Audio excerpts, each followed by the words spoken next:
Okay, so can everyone see the slides? Great, let me just move this window 1 second. Okay, so thanks for including me in the conference. Obviously, this is a really exciting conference, and I love conferences that try to go kind of across, classical economic fields and draw some commonalities. So this paper is joint work with John Kolstad, Thomas Minton, and Johannes Spinnewin. Johannes is here, and he can answer questions in the comments. So, there's been a lot of focus over the past few decades and in general on offering choice in regulated markets. And this paper is one example of studying a context where people are making decisions for insurance, and insurance is being provided in a private market that's kind of backstopped by a lot of public regulation. And so the success of these kinds of privatized programs, both in healthcare, retirement savings, et cetera, it really depends on whether consumers are making good choices in these markets. And, for this audience, I know I don't need to belabor this point that that's generally, there's much evidence that that's not always the case. And the key focus of this paper is going to be thinking about, the choice quality of consumers in an insurance context, but linking that to social determinants of choice quality, and probably most importantly, thinking about the implications for inequality. And so what we're going to be doing is we're going to be thinking about, first, are consumers making a good or bad choice in the realm of health insurance? And second, we're going to be using really very granular, detailed data on consumer characteristics to say, well, what are some of the correlates and determinants of these good or bad choices? And does this have implications for inequality and thinking about kind of whether goods are privatized, public goods are privatized? So our context is health insurance in the Netherlands. So Netherlands has a managed competition insurance markets with heavy public regulation. You should think about this as kind of privatized provision of health insurance, but with a lot of public regulation. The key choice we're going to focus on is there's a standardized choice across insurers where they're allowed to offer deductibles ranging from 375 euros to 875 euros. So we're going to focus here today on this financially differentiated aspect of the choice. And the nice thing is that this dimension is essentially orthogonal to other dimensions of insured differentiation. So it's a simple choice, but it's a pretty important choice. And the nice thing is it's a kind of standardized choice for the entire country. And so we have a sample of all citizens in the Netherlands. You can see the table on the left here, and there's roughly 12 million people in the sample overall. Okay. Crucially, the data for this project really are kind of what makes it shine. So we have detailed health claims data for everybody. We have obviously insurance choice data, but I think most importantly and most novelly, we have all of these individual level variables on people's education, both level and type of education, their profession, what firm they work for, their income level, their debt levels, their wealth levels, who are their peers at work, who are their peers in their neighborhoods, and who are their family members. And so broadly speaking, what we're going to be doing is we're going to be using the blue pieces of data to say whether people are making good or bad choices, and I'll talk about that in a minute. And then we're going to be using the orange pieces to say, well, what are the correlates and determinants of this? And correlates, we're going to be looking at education, job, income, debt, wealth. We're going to try to do a causal analysis with work peers and location peers, and I'll talk about that. So the three key questions are: first, what are the key socio-demographic correlates of good deductible choices? Second, what is the causal impact of peer choices on good deductible choices? And third, what are the consumer welfare and equity implications? And in this latter section, we're both going to be looking at kind of what are the correlates of best and worst decision makers in this privatized benefit provision. But we're also going to be analyzing different policies and thinking about the impacts of those policies on inequality and efficiency. So I'm going to talk, since this is a short talk, I'm going to be brief, but I'm going to talk about the choice model and how we characterize what we call a good or bad choice. Since this is a very kind of behavioral motivated audience with a lot of, sophistication, what I'm going to say is we're going to be referring to this as kind of good or bad choice. One way to think about this in kind of very precise language is as a good or bad allocation. And so ultimately, consumers may choose not to engage with the choice process in kind of an inattention kind of framework. We're going to be calling that a bad choice, but really what I'm going to mean is kind of they're not in the product, which is the best product for them in this product set. So we're going to simplify the choice environment, and you'll just have to trust me that this is a kind of very reasonable simplification to two choices: a binary choice of a default deductible of 375 euros or a voluntary deductible of 875, which you can elect. If you elect the voluntary deductible, you get a premium reduction, which is roughly 250 euros for a given insurer.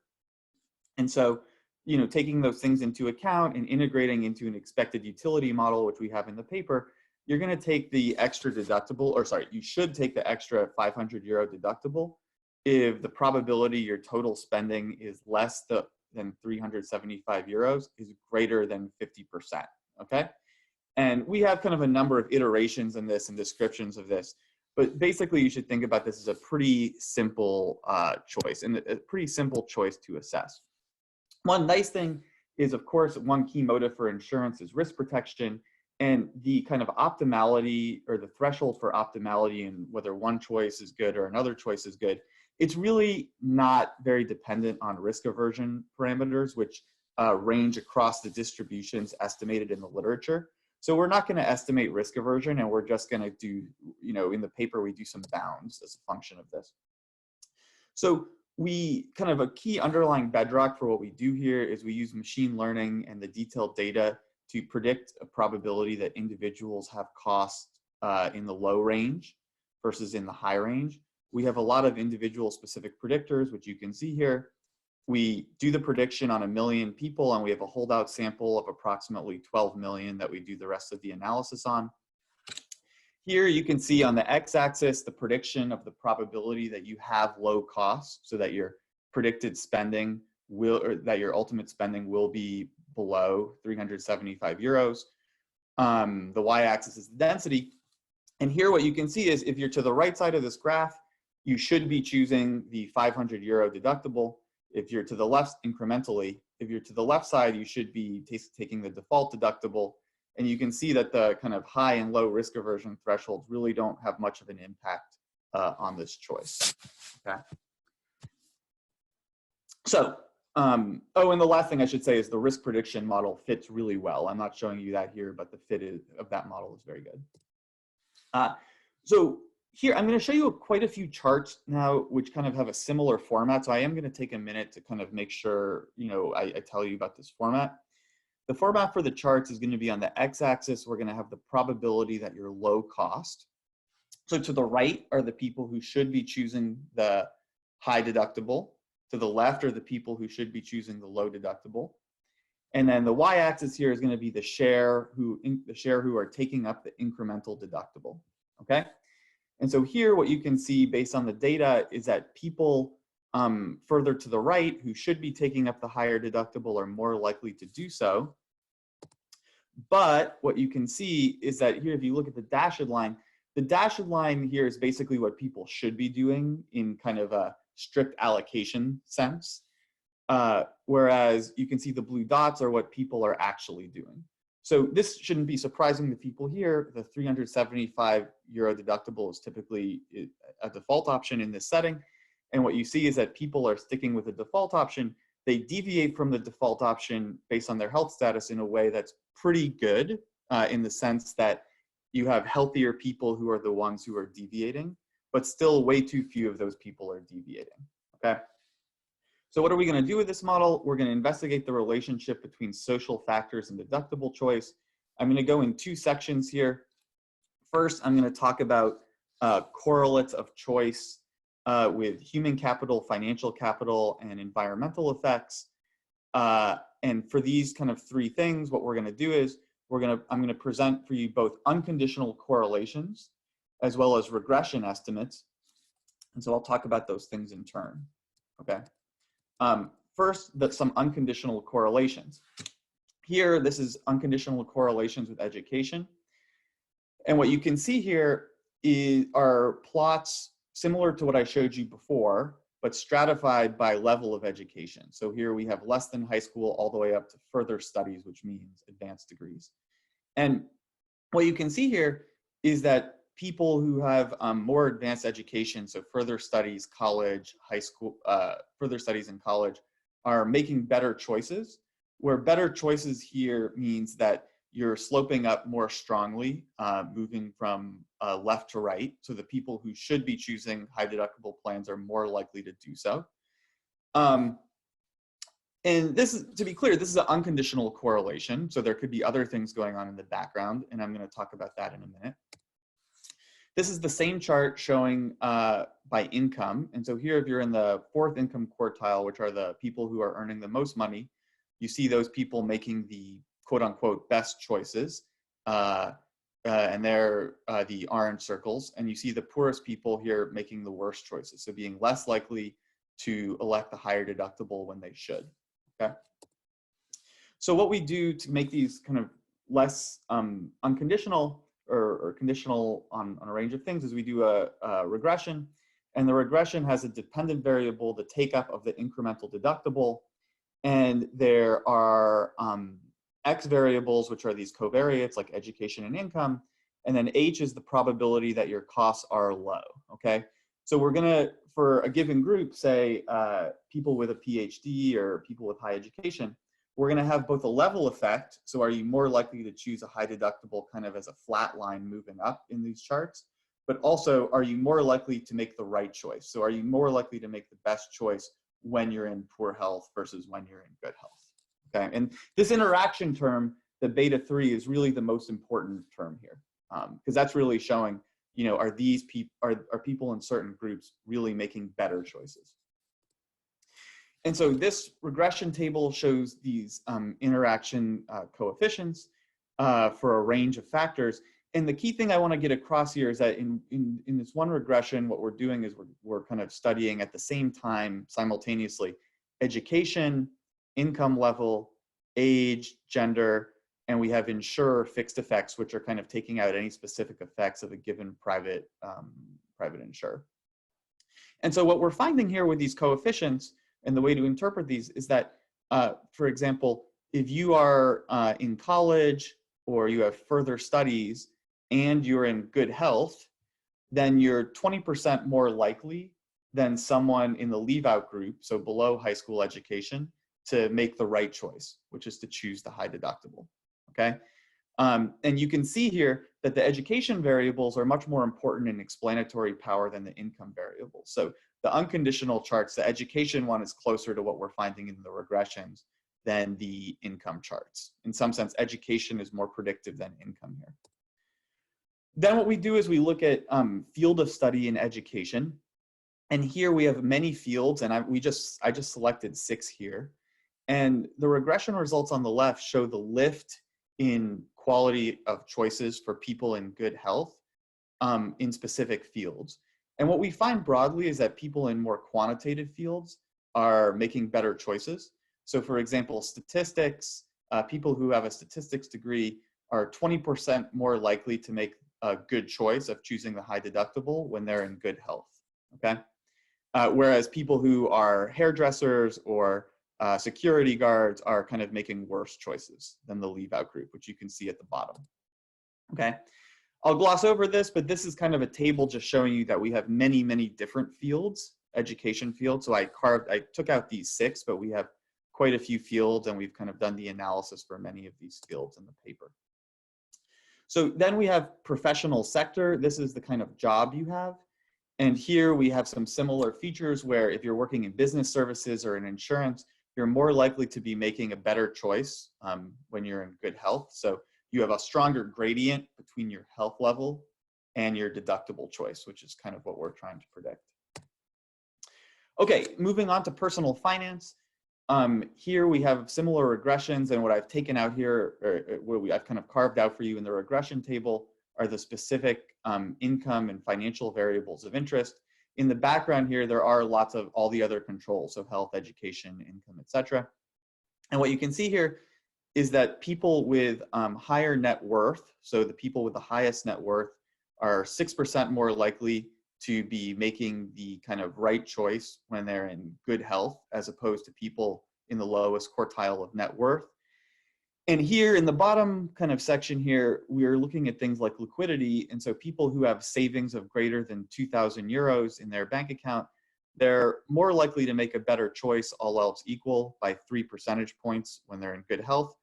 But it's not that strong an effect relative to the education and the income variables, okay? And here I've highlighted the fact that I'm so happy when I get to show these tables, because there's almost 60 million observations, because we're doing this for a 5-year period in the data, okay? Okay, so now I'm gonna move on and talk about kind of the next thing, which is the peer effects and the switchers design. I'll be very brief because I know I probably only have about 5 minutes here. And so you have 4. Oh, no. Okay, so what this peer effect switchers design is, you know, what these other regressions do is they take a lot of kind of long-term human capital type factors or financial factors and say, what's correlated with good or bad choices? What this is doing is it's taking our data on peers, so people who you work with or people in your neighborhood, and it's running an AKM style switchers model. And so if you move across firm or you move neighborhood, that's kind of helping us identify the causal effect of those peers or that firm on your choice, whether this is kind of a good or bad choice for you, okay? And here there's a couple effects that are being captured. One effect is the effect of your peers, and one effect, for example, in the firm case, is it could be that the firm has some specific education program for health insurance choice that's helping employees, something like that. This is a 2-stage process. You have fixed effects from a linear OLS of the firm on deductible choice, and then we regress those fixed effects on the average take up within the firm. So the first regression is using the switchers to identify the causal firm effect, and then the second saying is, well, what's the impact of that effect on take up, okay? And so here what we find is that if other people in your firm are more likely to be taking up the high deductible, typically this means making a better choice, then you're more likely to be as well if you switch into that firm. We find similar peer effects with neighbors. We look at these peer effects as a function of your health status, and we find that if you join a firm where more people are choosing the high deductible, or you're in a neighborhood where more people are, and you move, you move into one of these firms or neighborhoods, if you're in good health, you're more likely to make a good choice by electing the high deductible. But if you're in bad health, you don't increase your take up. So it's not that, it's basically switching people from defaulting into choosing a better choice for them. It's not inducing people to make the wrong choice if they're in poor health. Okay, so consumer welfare, and you know, I'll probably focus most on this in the last couple minutes. What we do is we set up a model of consumer welfare, and here the basic idea is just, you know, are you making a good or bad choice, and what's the value in this good or bad choice? So kind of placing a financial value coming from the expected utility model that I referenced earlier. Here, there's 2 cases that matter. You know, one case I call all else equal, which means, are you making a good or bad choice conditional on health status, which is kind of how we've set up this framework. The second case is going to be, you know, if you're in a specific group, is the health of this group correlated? Is health correlated with SES status? And if so, what does that imply for this group? So here, what this chart shows is it's a table that brings together all of this analysis and classifies people into top 5% decision makers and bottom 5%. The way we do this is we say, conditional on health status. Just a heads up, we're down to 1 minute. Cool. Conditional on health status, are you making good or bad choices kind of based on the model we've set up? And as a function of that, if you're in the top 5% versus the bottom 5% in terms of kind of the welfare implications of your choices, what are the correlates of being in the kind of best decision-making group versus the worst decision-making group? And so here you can see that education is highly correlated with being in the best decision makers. Your quantitative fields are highly correlated with that. You can see that your income is highly correlated so if you're poorer, you're in the worst, you're much more likely to be in the worst decision-making groups, etc. So kind of, this is a nice way to, I think, to summarize and bring these results together and show some of the key implications of these choice policy issues.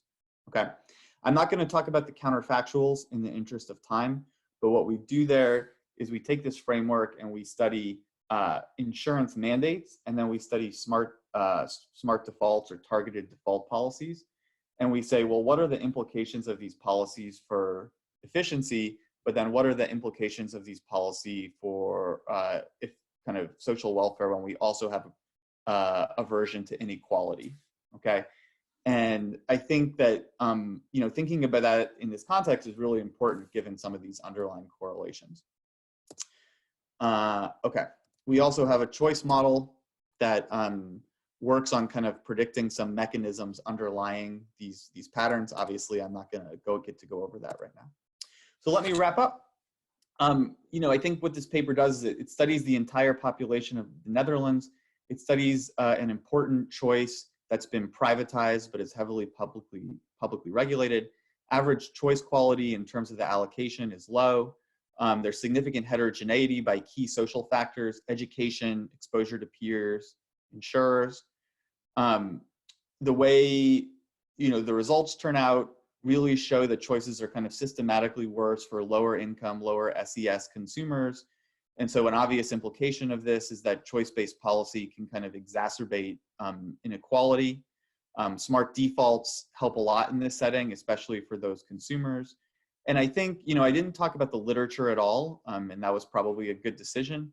But the one thing I'll point out is I think, you know, probably the closest paper, you know, that I've found to this is the Chetty et al. 2014 paper, which is on retirement savings in Denmark, and thinking about some of the correlates of whether people kind of opt out of the default option in their retirement savings programs, okay? I think a key difference in this paper is we're really able to assess whether the choices people are making, I think, are good or bad choices. Whereas in that paper, I think it was more looking at kind of a specific positive outcome of whether people are opting in or out of a kind of the retirement default option, okay? Thank you, and looking forward to answering your questions later.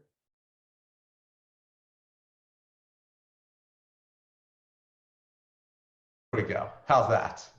Fantastic, thank you. All right, excellent. So thank you for inviting me. This is joint with Mauricio Caceres-Bravo, Peter Hull, Amanda Stark.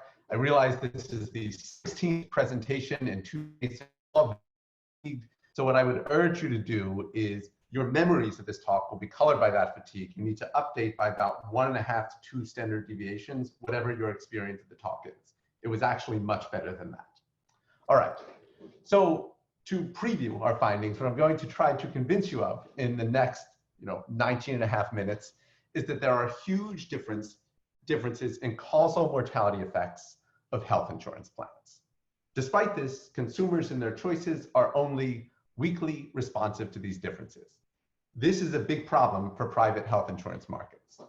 The principal potential benefit of competition among private insurers is that private insurers would have an incentive to innovate, and specifically to innovate on quality. So what we would like them to do is to do things like spend billions of dollars to figure out what physicians and hospitals will provide high quality care at low cost, or to invest in decision support.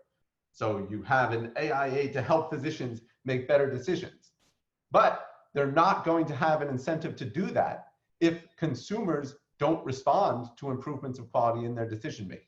Instead, insurers will have an incentive to invest in things that look like quality, but are not really quality. So in order to do all of this, we're going to need to address 3 empirical challenges. The first of these challenges is that consumers sort non-randomly into plans. So we need some way to disentangle if a plan has a low mortality rate. Is that because it makes people healthy, or is that because healthier people chose that plan to begin with? The second challenge is that RCTs and quasi-experiments, while we'll utilize them in our work, are not going to be powered to recover causal mortality effects for each individual plan. The third challenge is that given that we don't have estimates of causal mortality effects for each individual plan, it seems like it would be hard to estimate how demand responds to these causal mortality effects. So we're going to resolve these issues. We're going to resolve them by developing an empirical framework that allows us to combine observational estimates with many quasi-experiments. So we will specifically formalize how IV can be used to relate causal effects to observational measures. And we'll show that previous work that tried to do this, so for example, things like Chetty, Friedman, and Rokoff, where they're trying to validate teacher value added using teachers who move across schools, require a previously unnoticed condition. And that condition is, well, even if you randomly assign teachers to move across schools, teachers then might be endogenously assigned to classrooms. In our example, we're going to, even if whether a plan disappears is randomly assigned, people subsequently make an endogenous choice of plans. And we're going to need an additional condition on that choice in order to get identification. So we'll show you what that condition is, and then we'll show you how to test for that condition. We'll then extend this approach to show you how we can measure the correlates of causal plan mortality effects. And lastly, we'll show you how you can use our IV framework to estimate the willingness to pay for causal value-added estimates generally.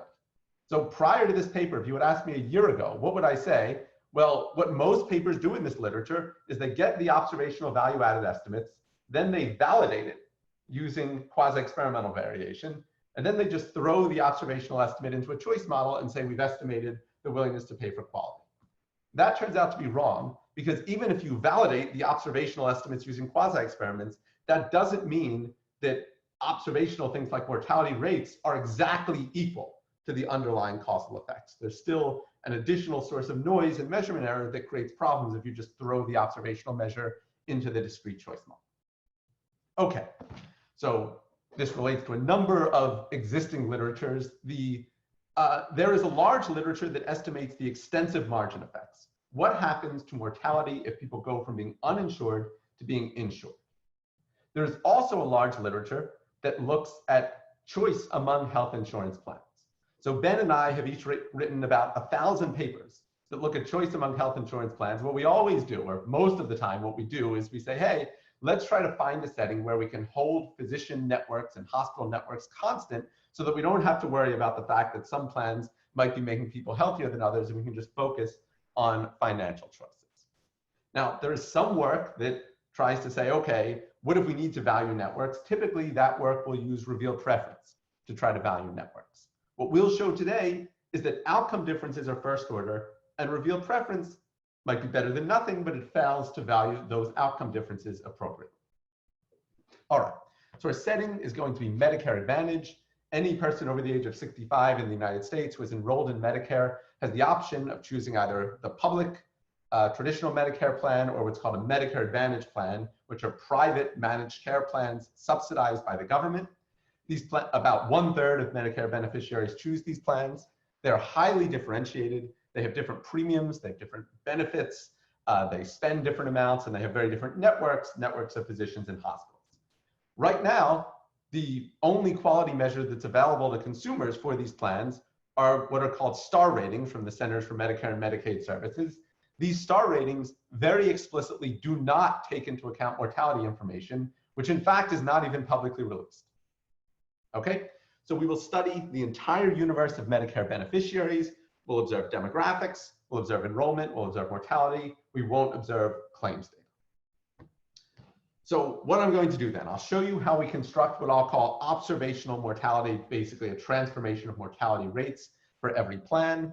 I'll talk about our quasi-experimental variation. I'll briefly describe our econometric framework. I'll show you the main results, and I'll talk a little bit about mechanisms, the willingness to pay for mortality effects, and our simulations of alternative policies. Okay, so when I use the term observational mortality, what do I mean?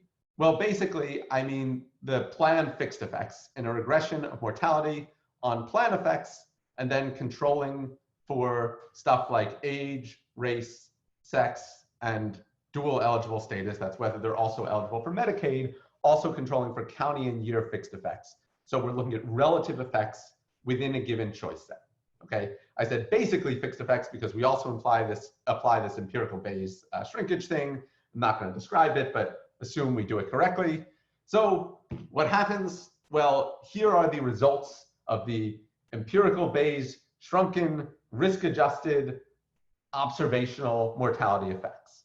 If we do this without any controls included, the standard deviation of the plan level mortality effects is 1.1 percentage points. If we do it with controls, the standard deviation is 0.9 percentage points. The average one-year mortality rate in this sample is 4.7%. So if you thought that these estimates were causal, and that's what the rest of the paper will be about, but if you thought that they were causal, this would suggest that a plan that is one standard deviation better reduces mortality by about 20%. So that is potentially a very large effect. Of course, what we want to know is, are these effects causal? So to investigate this, we're going to use quasi-experimental variation arising from plan terminations. Many of these terminations arise due to a legislative change over the period that we're studying that changed the reimbursement for a certain type of plans. We will specifically leverage the relationship between plan terminations and inertia. Absent terminations, beneficiaries enrolled in high and low mortality plans almost always stay in those plans. They almost always choose the same plan they were in the previous year. Following terminations, consumers tend to regress to the mean in their plan choices, choosing plans that look more typical, at least in terms of observational mortality. Let me show you that point graphically. On the x-axis here, I'm showing you the lagged observational mortality. In other words, the observational mortality measure, the shrunken risk-adjusted plan effect for the plan that the person was enrolled in the previous year. On the y-axis, I'm showing you the observational mortality measure for their current plans, which it's an attribute of the plan. What you can see from the blue line is, if your plan doesn't disappear, then the observational mortality of the plan you were enrolled in last year is a really, really good predictor of the observational mortality of the plan you were enrolled in this year. Most people are inertial. It's pretty much a 45-degree line. If your plan does terminate, what happens? Well, people who were enrolled in really, really good plans, low mortality plans, end up in slightly worse plans. People who were enrolled in really, really bad plans, high mortality plans, end up in slightly better plans. And actually, when I say really good and really bad, I should say provisionally really good and really bad.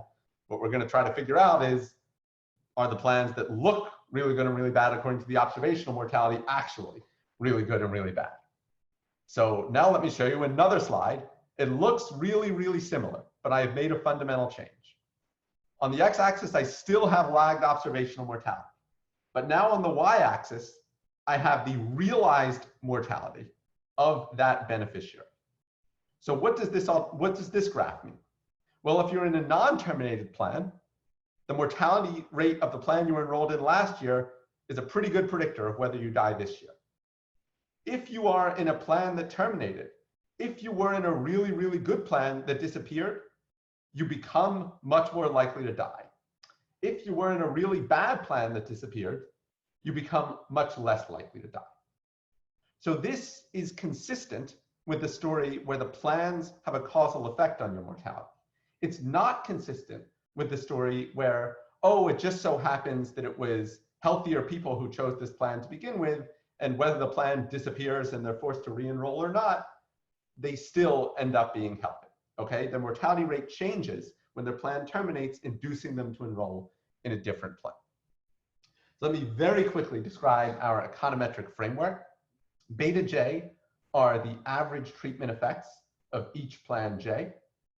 We're going to consider an infeasible regression. If we observed those average treatment effects, the causal effect for each plan that we want to estimate, we don't, but if we did, we could regress them on the thing we do observe, the observational mortality rates, and we could recover this object lambda that we call the forecast coefficient.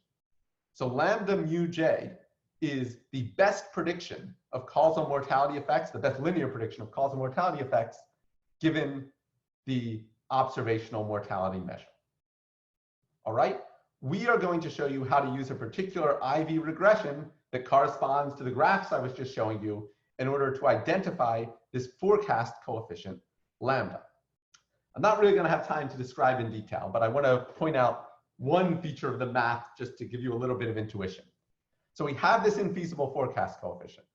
we have an equation for realized mortality, YIT, that is observed. We can substitute in this infeasible regression into the equation for realized mortality. The thing I want to note, so somehow we're going to instrument for observational mortality in order to estimate lambda. The thing I want to note is that that instrument satisfies two exclusion restrictions. It has to satisfy the usual exclusion restriction that the instrument only impacts realized mortality via which plan you're enrolled in, via the observational mortality of the plan in which you were enrolled. So it doesn't impact realized mortality through some other channel. That's the epsilon thing. It also has to be that the instrument is uncorrelated with the forecast error in this infeasible regression of causal mortality effects on observational mortality effects. That's a really unintuitive object. So I'll return to what that means in a second, but it's an additional condition that's needed quite generally when you use IV to validate value-added models. Okay, so first, let me talk about the conventional exclusion restriction. The kind of thing that you would be worried about in the graph that I showed you earlier. Suppose that the people enrolled in really good plans, the people enrolled in good terminated plans happen to be older. And that is why their mortality went up. The people who were enrolled in bad terminated plans happen to be younger. And that is why their mortality went down relative to the people in bad non-terminated plans.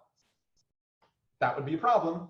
It turns out that we have very good balance.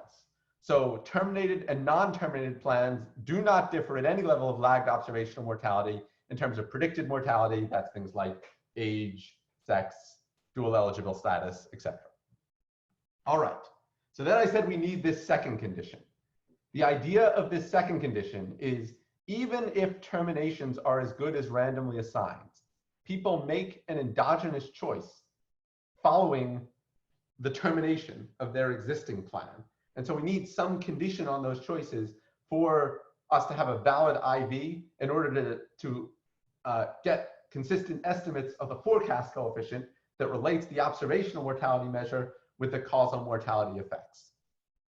What is that condition? Well, we need the plans that people choose following termination to be typical given the observational mortality of those plans. That's still really unintuitive. It's really hard to wrap your head around. In the paper, what we do is we give a micro foundation for this. We give a general class of discrete choice models such that if choices are made according to those discrete choice models, then this new condition will hold. And we show that this subsumes most of the models that people estimate in empirical IO. In the paper, we also develop balance tests for this condition. So let me just note here, this fallback condition is not unique to our setting where we have terminations and then an endogenous choice or something like that. The fallback condition is needed whenever you do IV validation of value-added models where the IV is non-trivial. What I mean by non-trivial is if you actually have explicit random assignment of students to schools, or you have explicit random assignment of beneficiaries to health plans, then you have a trivial IV and you're fine. But if you have a non-trivial IV where you say, well, teachers move across schools, but it's not that the students themselves are randomly assigned to teachers, or you have that a termination induces people to move across plans, but we haven't perfectly randomly assigned them to every plan, then you will always need something like this fallback condition. So we get into it in much more detail in the paper. It's pretty hard to describe in 20 minutes, so I'll leave it there. Oh, I'll also show you, we did these balance tests, and look how nice it looks. It looks great. So you should probably just believe me that the fallback condition is at least not rejected in this setting. So we have these conditions. Given these conditions, we estimate the forecast coefficient that relates observational mortality to causal mortality effects. We get a forecast coefficient of 1. Now again, that forecast coefficient of 1 does not mean that observational mortality estimates are equal to true causal mortality effects. What it means is that observational mortality reliably predicts true mortality effects. There can still be selection bias and all kinds of underlying errors, but if you increase observational mortality by 1 percentage point, the best prediction of the change in causal mortality is also 1 percentage point. This in turn implies that the variation in causal mortality effects is at least as large as that in observational mortality effects. So a 1 standard deviation improvement in plan quality implies at least a 19% reduction in 1-year mortality. Is this crazy? 3-minute warning, Jason. Okay, thank you. Is this crazy? Well, we know that there are large extensive margin effects of getting health insurance. We know there's large mortality effects of moving from places where people are healthier to places where people are sicker. We know there's very large effects of going to different hospitals. We think this magnitude is not implausible given all of these. In the paper, we think a little bit about mechanisms. We show that higher premium plans, plans with more generous donut hole coverage, plans that spend more, tend to have better outcomes. Importantly, plans with higher star ratings do not. Star ratings, the one quality measure people have, are uncorrelated with causal mortality effects. Next, we recover the willingness to pay for these causal mortality effects. I'm just going to say in 20 seconds how we do that. You can read the paper if you want the details, but basically we estimate these discrete choice models. We recover mean utility. We use our fancy IV framework to run an infeasible regression of causal mortality effects on mean utility. We invert it. We recover preferences. We find people are willing to pay $200 for a 1 percentage point reduction in mortality. That's about 100 times smaller than we would expect given the value of a statistical life. So then we do all these policy simulations where we try to assign people to better plans. The upshot of these policy simulations is, I'll tell you just about one of them. If we get rid of the 5% of plans that are worst in terms of their mortality effects, and then we randomly assign people to other plans, then among the people who were thus reassigned, their mortality would fall by about 1%. That's a 1 percentage point. That's a 23% reduction in mortality. Given typical estimates of the value of a statistical life, this should be worth at least $10,000 in the first year after reassignment for each of those beneficiaries. So these are enormous effects. All right, so to conclude, there's significant variation in mortality effects of Medicare Advantage plans. Consumers are mostly insensitive to this variation. I'm sure in this audience, everyone is thinking, what's the mechanism? Why are consumers not responsive? Well, my view is I think that that is super overdetermined. I think that if you gave, one thing is people don't have information about mortality. If you gave people that information, I think they would be slightly more responsive, but they still would not respond to anything close to what the value of a statistical life says. I think the next problem is that people would be skeptical of that information. They would rightly wonder, have we actually figured out the mortality effects for them? Suppose you could assuage that skepticism. I think the third problem is that without doing a master's degree in economics, they wouldn't be able to conceptualize this question of, oh, am I being consistent across all these different settings and how I weight life relative to other things? Is it possible that by eating more unhealthy foods, choosing a better health plan, but buying pizza instead of sushi, I could have more money and more life and better tasting foods?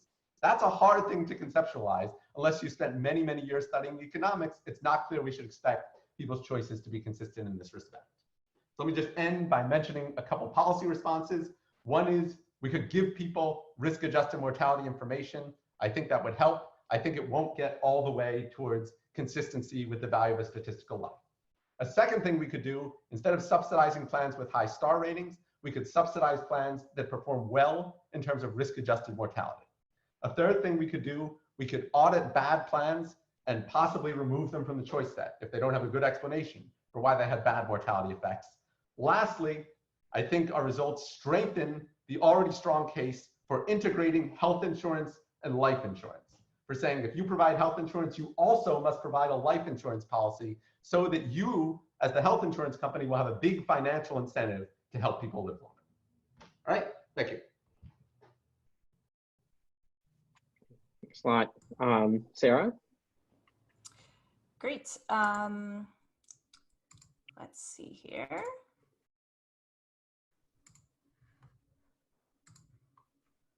Can everyone see that okay? Yes, that's great. Great. Great. Well, thanks so much. It was a pleasure to read both of these papers. They're very high quality, very interesting. I learned a lot from both. I'm going to start by just summarizing the session. In the first paper, we learned that consumers are making bad choices because they were choosing insurance plans that were too generous. And then in the second paper, we learned consumers are making bad choices because they are choosing insurance plans that aren't generous enough. So, you know, right away, you're in a behavioral economics conference. Nothing consumers do, it makes any sense, right? If I had a sort of overarching comment that would apply to both papers, it's that, if you talk to a non-economist about, why health insurance is important or why they buy healthcare, they might not mention consumption smoothing. They might not mention risk aversion. A lot of times it's something like, oh, so I can get healthcare, so I can get my drugs that I need to take. And while both papers are engaged with really interesting aspects, either the financial aspects in paper 1 or the quality aspects in paper 2, both are pretty light on how plan choice affects what I think is probably the main thing that a lot of people care about, which is how much care they get to use, the quality of care that they get to use. And I think if we want to draw policy implications from either of these papers, that's something that should be grappled with a little bit further. So in the first paper, so I'm going to give comments sort of turn by turn. So in the first paper, there's a sort of setting in the Netherlands where people are choosing between a high premium, low deductible plan and a low premium, high deductible plan. And most people are choosing the low deductible plan. And the authors argue this sort of reduces down to a lottery where you sort of win 250 euros if you have low health spending, if you're healthy, or you lose 250 euros if you have high spending because you've saved 250 on the premium, but then you have to pay the 500 euro deductible. And the argument is that if you have sort of risk aversion typical to the literature, you should be willing to sort of play this lottery if you have a chance of winning that's at least 50.06%. So I sort of thought to myself, like, would I play this if someone came up to me? And I thought, I probably wouldn't, which of course led to sort of a lot of introspection and a lot of thought about my decision-making process, but ultimately led me to conclude that no, it couldn't possibly be me. So where are these kind of risk aversion parameters coming from? That's a bit facetious, but it seems like they're coming from other settings where people are making choices about deductibles, where people are sort of assumed to be making choices out of a utility maximization framework and then kind of applied here. And so, that's why we're concluding that they're sort of under typical risk aversion parameters, the choices, it looks incorrect. It made me wonder that if this paper were written first, if I would be sort of discussing a paper right now about how people in the auto insurance market are like way too risk loving. I'm not really deep into this choice literature. I had to Google the difference between relative and absolute risk aversion before reading the paper, but it did strike me as like a little bit of a circular logic. Another comment on this is the authors provide some, great descriptive information up front on what is correlated with choice quality. And personally, for my taste, I felt like that was already like super interesting and a sufficient contribution. And then they move on to trying to make a stronger causal claim using people that either move to different neighborhoods or that switch to different firms. And I know this is a very popular design, but I think that there's sort of a lot of threats to identification in this model that this paper is actually sort of uniquely positioned to shed some light on, right? And when I say threats to identification, I mean, the reason that people move or switch jobs could be that they have a new baby, that they're changing careers, that they've just graduated and they're starting on a new career, or maybe they just got married. These all sort of generate these kind of switches, and these all affect demand for insurance. Now, that relationship itself is not enough to be concerning, but you might also think that these sort of endogenous moving choices are correlated with choice quality at the destination, right? So if I'm switching into a more analytical kind of position or a more analytical occupation from my previous occupation, and that's why I've switched jobs, then it would make sense that my peers might also be more analytical. And this is sort of an individual level threat to identification that's separate from the comment that there could just be like firm level heterogeneity. This is actually something about the individual that could change in a way that's correlated with destination peers. Now, I don't know if realistically this is like a meaningful concern here. I actually think since you have such incredibly rich data, this is sort of a really unique opportunity. You could look on the left-hand side and look for this specifically, and maybe that's not for this paper, but I think it could actually even contribute to the literature that uses switchers and movers more broadly, where a lot of the times it's set in the US where we can't really observe changes in marital status or changes in income that happen around the time of the move. Another suggestion would be to look at job changes where you stay within the same occupation. I'm working at a beauty parlor. I moved to a different beauty parlor where people are making a little bit different choices. Maybe we'd be less concerned about that sort of identification concern in that setting. And then I guess my last comment here is, in the authors, and this is not, they didn't just forget about this or something, this is an explicit choice, that they sort of explicitly choose to ignore the impact that the deductible has on utilization. And because they ignore the impact it has on utilization, they ignore the impact it has on health.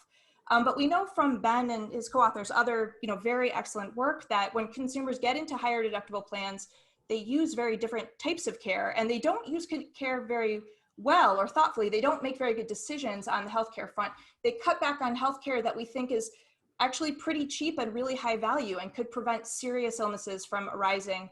I think this is a concern in this setting because the people that are making sort of the bad decision about the plan, these are probably exactly the same people who would make the bad decision about, should I keep taking my, my medicine that prevents heart attacks because I'm under the deductible. They might be the exact same people who over respond to the spot price, right? So I think if the results from Jason's paper is right, you might actually have the classifications exactly backwards in your paper. It might be the people that are going into these more generous plans that look like they're making this big mistake, they might actually be making the right decision because they sort of know that they're going to behave kind of foolishly if they have more cost sharing exposure, right? So I think at the very least, my opinion would be, you might want to say how big of a health effect might have to be present in order to sort of justify these choices. And maybe that health effect would just be so incredibly large that it would be unbelievable. And so you can say, rest assured, we are actually classifying sort of good choices as good, or I should say good allocations as good.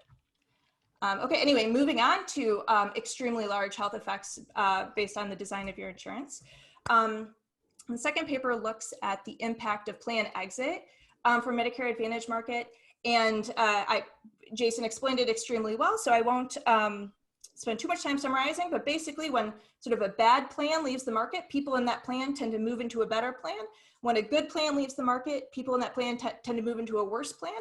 And these sort of changes that they observe imply very, very large causal impacts of sort of plan design or plan choice on mortality. So moving someone to the best plan or moving beneficiaries to the best plan would reduce annual mortality by nearly 2 percentage points, which is a 40% reduction off of baseline mortality. So quite chunky effects here.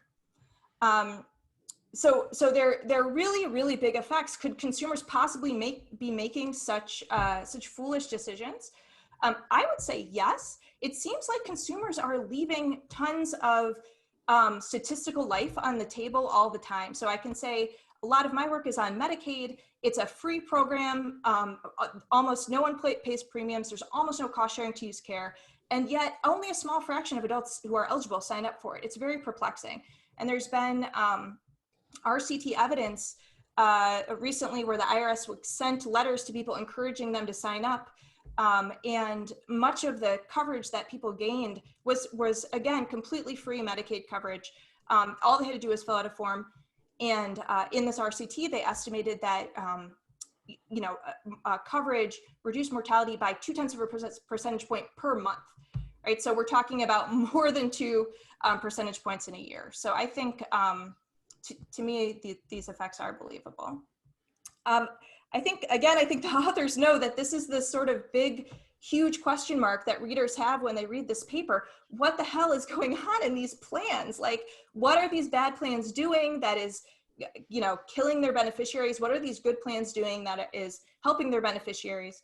I mean, the theory is consumers get into a bad plan, and then the middle step is that they use less care, maybe they use lower quality care, something happens in the middle, and then they die. Right, and there's not a lot at what's going on in the middle here. So they show that the good plans have higher premiums, they have more generous coverage. Seems like they're spending more, but it's hard to get any further than that. So I'm going to give a couple suggestions of other data you might want to look into. First, possibly the Medicare Current Beneficiary Survey. It's obviously a much smaller sample than the 100% extract that you're using, but if mortality effects are large, then access effects have to be like even much, much larger than that, right? Because some people get worse access, and then some fraction of those have a health event, and then some smaller fraction of those die. And even if you couldn't, estimate causal effects with this data, you could at least potentially kind of characterize the good and bad plans based on like what beneficiaries are saying about how long it takes to get into a doctor, et cetera. Some hospital discharge databases have insurance plan name, including like which Medicare Advantage plan patients are in. And then I guess my other suggestion, if you can't sort of get directly at this sort of middle step, would be to look into possibly getting the cause of death information. That would provide some at least indirect evidence on what the mechanisms are. It would be interesting to know, is this all mental health related deaths? Is this all cardiovascular disease or diabetes? Or is it sort of spread out across different causes of death? It could also provide potentially like a placebo test if you look at people who die in car accidents. Maybe if they die on the scene, their health insurance might not affect their mortality rate. I don't really see people use cause of death information with the Medicare beneficiaries. I don't really know why that is. When I go on ResDac's website, it's just, it's just a file that you can request through the normal process, but maybe there's some like hidden kind of costs or barriers to getting this file that I don't know about. But it seems like it would be available and it might give some of that, that's some of that good flavor about, what's going on. So this paper was so intriguing to me, and I just hope that it spurs a lot more research going forward about, cover. There's some pathway from coverage to receiving care that's broken down, and we don't really know what players are failing here. Like if it's patient cost sharing, then they're making sort of these irrational choices where maybe they have small cost sharing, but it's having this big value of statistical life cost to them. Maybe it's insurance companies networking. Maybe the insurance companies don't know what hospitals are low quality. Maybe it's on the physician side. Maybe the physicians are getting lower reimbursement from the plans and they're providing worse care as a result. Jason, please don't tweet that. I don't want any sort of memes with incompetent economists over my face from angry physicians. But that's all that I had. Thanks again. This was both really, really great papers, and I'm interested to hear the Q&A too. Okay, thanks a lot. Let's see. Stefan, do you want to manage the Q&A? I'm happy to. I guess we should give Ben and Handel a chance to respond first. Exactly. So Ben, do you want to take a few minutes to respond, and then Jason? Sure. Yeah, I'd love to. First, let me say thank you to Sarah for the awesome discussion. It's a lot of effort to discuss two papers like this, and the papers are pretty, different in spirit. So I really appreciate your effort a lot. I thought your comments were awesome, and I'll be brief just because we want to have a kind of discussion on both papers. But I think I really liked your comments about the movers.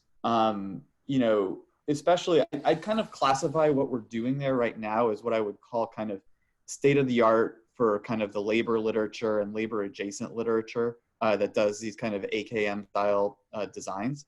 And I think, I hadn't thought about your comment about basically even looking a little more at what are the correlates of the movers in kind of the multifaceted admin data.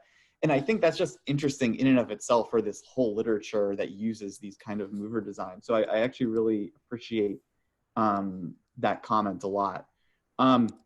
Your comment on kind of the moral hazard and the what does a deductible do, the prior paper I wrote, I think it's very, very well taken.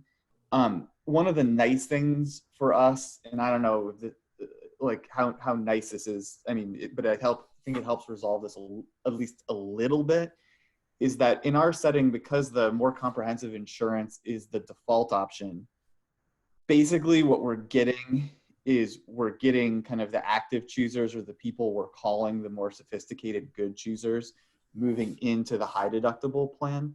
And so there is some degree of selection there. It doesn't necessarily mean, in the way you said it, that if these people are then foregoing lots of care, that would still be bad and would still mean that they had made some mistake. And it gets into this realm of, when they make this choice, are they kind of forecasting that they're going to make these medical errors in their own medical care, et cetera. Now, we have looked at this a little bit, and the people who choose the high deductible do have some lower utilization. I don't believe it's very lower. I think it's about 5% is my take. But, you know, that can matter. And so I would, you know, we're not totally ignoring that. The one nice thing, and this is the last comment I'll make before throwing it over to Jason. The one nice thing is that in the Netherlands, kind of the context we're studying, the differentiation across the insurers is much, I'd say much narrower than it is in the US, quite a lot, quite narrower.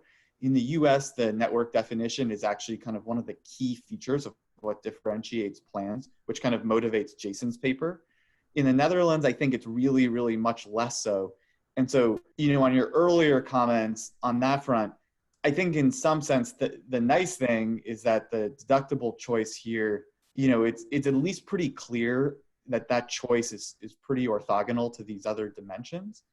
It doesn't mean that those dimensions you're talking about aren't super important and matter. So I think for that, we're kind of viewing it orthogonally, but for the moral hazard stuff, I think that's kind of a very, you know, a relevant comment. Can I just add one thing on the worries about people foregoing on valuable healthcare? So not all health expenses are subject to the deductibles. So visits to general practitioner, maternal expenses, and things like that are always fully covered. So that should reduce that concern a little bit as well, I think. Sorry, let me actually just add one more 30-second thing, which is Sarah did also give this very nice comment about the risk aversion, and there that's not something I'm concerned about. Just because essentially here what the point we're trying to make is that ignore the moral hazard stuff for this comment, but like the point we're just trying to make is that if you're someone who's predicted to be in good health, there's basically no level of risk aversion that should justify you choosing the low deductible plan, the more generous plan. You would have to, even if you're using kind of CARA or whatever, or if you just have some kind of more heuristic based model or alternative model of how people make these decisions, there's almost no model that should kind of rationalize it, just thinking about the risk element, not the other elements. Thanks a ton. Yeah, so I think I pretty much agreed with everything Sarah said, so just a few points. So on the cause of death stuff, we had tried to look into that like several years ago, but I suspect that actually you're completely right, that like, who knows, maybe it wasn't available several years ago, but as far as I can tell now, it looks like it is, so we should probably get that. And that seems super helpful for understanding the mechanism. And I saw a comment from Ziad Obermeyer saying it stopped a while back. Well, but I think it looks like, then Sarah responded, it was like, no. Oh, I see, okay. So, yeah. So I think, who knows, maybe I'm behind the times, all right. It might have changed over time, but my suspicion is that it actually is there, and we just, now we should use it.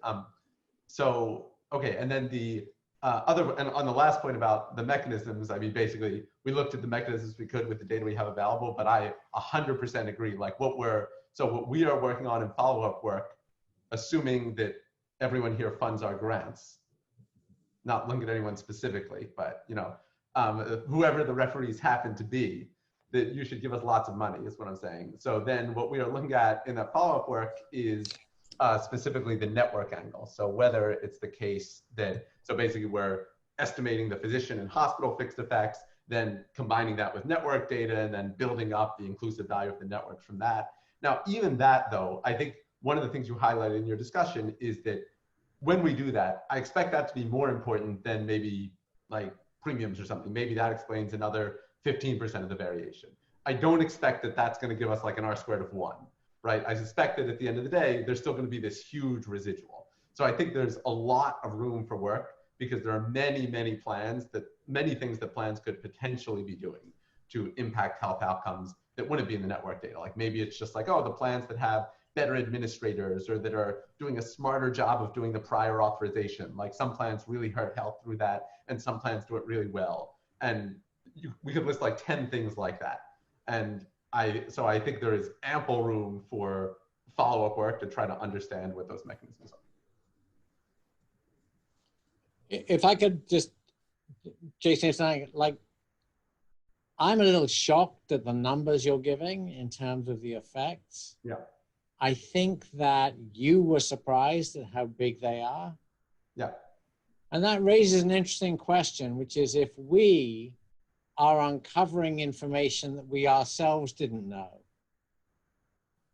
You know, nobody knew. Oh yeah, that's what I think is happening. Yeah, so nobody, but that means that there's that the chance that the decision maker was correctly internalizing that is kind of zero. Yeah, that's my feeling. I think there was Yeah, no no, I mean, you'd yeah. expect It's gotta be 0%. Yeah. Yeah, you so literally it's like one of those things where, and that now does seem to mean, and I, you know, that I understand that providing information sometimes doesn't work. Yeah. This is one of those kind of red alert, you know that you may die, did you know that the plan choice, and here's the one that will save you to, like, I think I'm 100, yeah. You might do a lot here. I'm 100% on board with that. Let me, one point I would say is, I think if I had presented this, in 1988 at a conventional economics seminar, I had presented our estimates and I didn't present the stuff about willingness to pay, I think everyone would have been like, well, everyone can tell that some doctors are good and some are bad. And I know Mass General is a good hospital and this other hospital is a bad hospital. So people are incorporating quality when they make their choice. So I think people are trying to incorporate quality. I think it seems obvious to me that it would be really, really hard for them to do that in a way that gets close to the truth. And that, like, now it could have been that they were off by, it was 20% of the truth as opposed to 1% of the truth or something like that. So I think it's especially with this, Sarah made the point. I mean, we only, now we're stunned to find the channel. Like, what on earth is going on? Yeah. Jason, I actually have a quick question, which is that, as you know, in the literature where we've both wrote zillions of papers, there's all these, a lot of the papers are estimating brand effects. So kind of parameters that are kind of vague parameters, which are saying, well, all else equal, you prefer this plan over this plan. And I was curious, like, whether, those from kind of, for example, from another study or from this study or whatever, whether those are correlated at all with these factors, with your estimates. That's very interesting. We haven't done that yet, but that's a great suggestion, actually, to the reveal preference brand effects. How correlated are they with the beta OES? Like, I guess. Well, it speaks directly to Andrew's question, and, like, for example, if those things are uncorrelated, that's super interesting. Yeah, I think that they almost have to be uncorrelated, given, like, when we do this willingness to pay thing, that would include the brand effect variation, sort of. So it's like that's almost exactly what we're doing, but there's like a subtle difference. But I think they're very closely related. So I think it basically suggests that. And, like, the further point that I would make about, like, the size of these effects, I sort of see this as, like, very conciliant with a big change that has happened in health economics in, like, the past 15 years. Like, I think circa the year 2000, if you talk to health economists about, like, healthcare and quality, they would be like, well, different parts of the United States all spend different amounts of money, but there's no quality differences. Like, quality is all about your diet and whether you exercise, and healthcare can't do anything. And then I think in, like, the past 15 years, there's been, like, one paper after another that shows that view is wrong. That it's like getting health insurance matters a lot, which physicians you go to matter a lot, which hospitals you go to matter a lot. That in fact, like, when we use better causal methods, we do find big differences in quality from different types of health.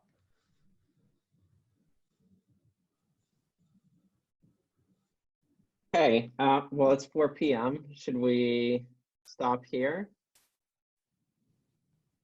Can I ask a closing question? Yeah. Go for it. I came to this conference hoping I would leave knowing what attention is.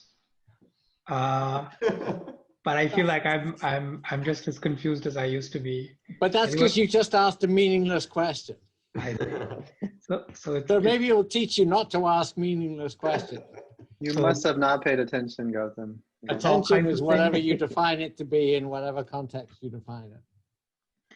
Yeah, this is what seems to make it so hard, though, in our, like, going from reading, we read lots for our sleep paper. We read so much sleep medicine and cognitive psychologists studying attention in the context of sleep, and going from there to economic things and work and all of these outcomes was just extremely challenging. What's exactly what to measure, what kind of outcomes, what would you see there? It all felt like, we had very diffuse priors on it. Yeah, and it's also like, I mean, it seems like even just attention in the way that you were talking about it, Gautam and Sapri, versus kind of what I'm talking about with kind of, choosing insurance plans or something like that. Even those things are just so different in the sense of one is kind of a very micro minute to minute kind of thing. And the other one is much more of like, am I going to deviate from some default once a year? And I think even that, those things may require very different models. Right. So it's like attention probably isn't really one thing. It's like 30 different things. Exactly. And there's like a whole bunch of different underlying cognitive models for these different situations that have some commonalities, but it's like, yeah.